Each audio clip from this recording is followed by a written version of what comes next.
Hello everyone. We've spent a lot of time talking about high-risk AI, but today we are looking at the actual document that proves you've done your homework.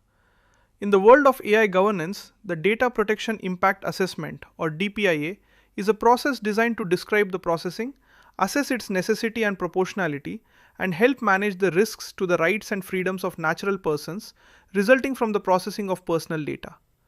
In simple terms, this is the pre-flight inspection. You wouldn't want a pilot to take off without checking the engines, and the EU wouldn't want you to launch an AI without checking how it might crash into people's privacy. Stay with me here, because a DPIA isn't just a boring form, it's your best defense. If something goes wrong, the first thing a regulator will ask is, "Can I see your DPIA?" If you have a solid one, it shows you are acting in good faith. So now that we have mastered the idea that a DPIA is our mandatory safety check, you might be wondering exactly when you are forced to pull out the clipboard and start writing. Well, that brings us right into our next step, which is the mandatory triggers. You don't need a DPIA for every little spreadsheet, but for AI, the alarm bells ring almost every time. The formal definition under Article 35 of the GDPR states that a DPIA is mandatory whenever processing is likely to result in a high risk, especially when using new technologies or involving systematic and extensive profiling. In simple terms, if you are using AI to judge people, monitor them, or process their sensitive info on a large scale, the law says, stop, you must do a DPIA. You've probably seen this at the office. If you are just using a basic chatbot for internal FAQs, you might skip it.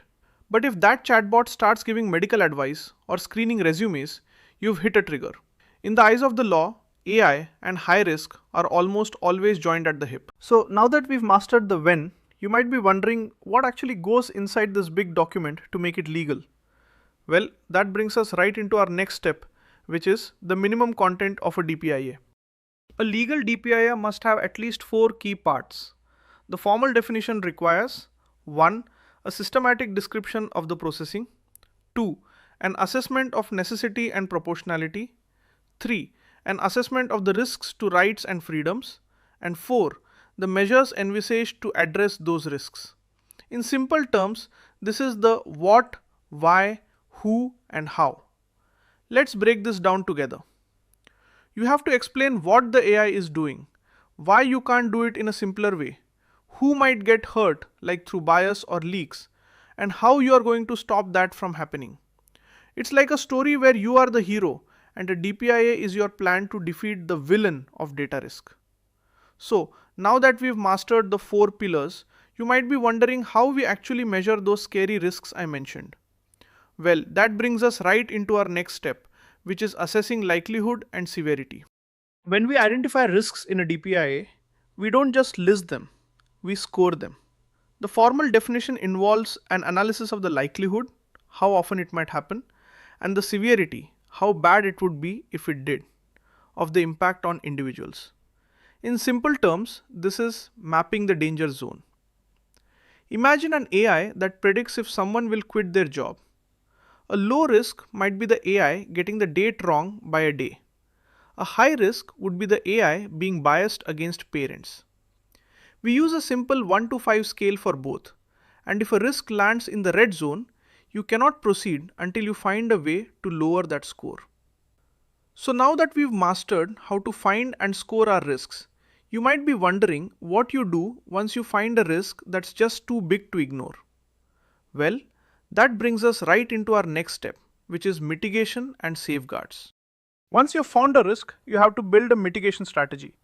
The formal definition refers to the technical and organizational measures like encryption, data minimization, or human oversight intended to reduce the risk to an acceptable level. In simple terms, this is building the shield. If the risk is bias in hiring, your shield might be removing names and genders from the training data. If the risk is data leak, your shield is advanced encryption. You have to prove that even though there is a risk, you have a solid plan to keep the bad thing from happening. So now that we have mastered how to build our shields, you might be wondering about a new type of impact assessment that the EU AI Act adds on top of our privacy check. Well, that brings us right into our final step, which is the Fundamental Rights Impact Assessment or FRIA. Finally, we have to look at the Fundamental Rights Impact Assessment or FRIA. The formal definition, specifically under the EU AI Act for certain high-risk deployers, requires an assessment of how the AI affects rights like non-discrimination, freedom of expression, and even democracy itself. In simple terms, this is the big picture check. While a DPIA mostly cares about data, a FRIA cares about people. It asks, is this AI making society less fair, or is it taking away someone's right to complain? The good news is the law allows you to do both at the same time. You can tuck your FRIA right into your DPIA to create one master safety plan for your AI.